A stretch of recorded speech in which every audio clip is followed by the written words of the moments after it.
Have you ever considered what God's name is?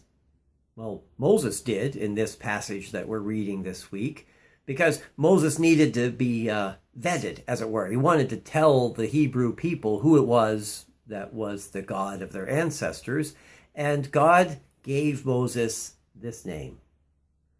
4 Hebrew characters, Yod, He, Vav, He.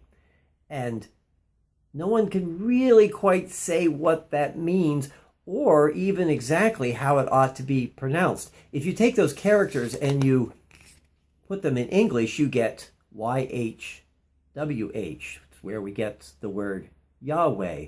Or others would say that the characters would be JHVH.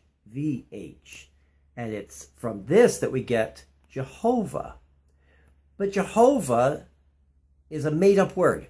It's made up because when faithful Jewish folk would come to Yod He Vav He in their scriptures, they wouldn't say that name because it's the name of God that can't be spoken outside of the holy place. You might take God's name in vain if you pronounced it. So instead, they would say this word, Adonai. And notice that in addition to these characters, there are these little dots and lines. These are the vowels that go with the consonants, and they were added later. So what would happen in the Bibles would be that when you got to Yod He Vav He, since you would never say that name but say Adonai, the folks who came along later and added the vowels that went with Adonai. And so when you add those vowels to those characters, you get something like Jehovah. Strange, isn't it, how we go through all those hoops to avoid saying God's name? And what's the point? Is the point to be legalistic? To make sure you don't violate the rule because there might be some punishment involved? Or maybe some reward by doing it right?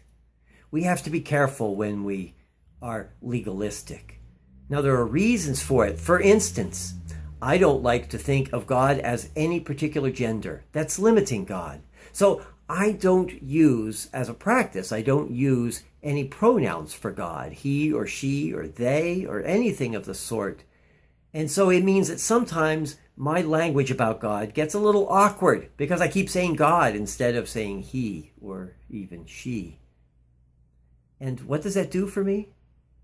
Now, it's not being legalistic. I don't expect others necessarily to do that. If you're comfortable using a pronoun for God, be my guest.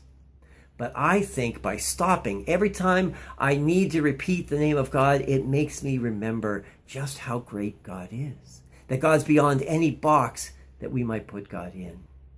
And so when it comes to a name for God, perhaps it's good to just have none, because we don't want to limit the awesome wonderfulness of our God.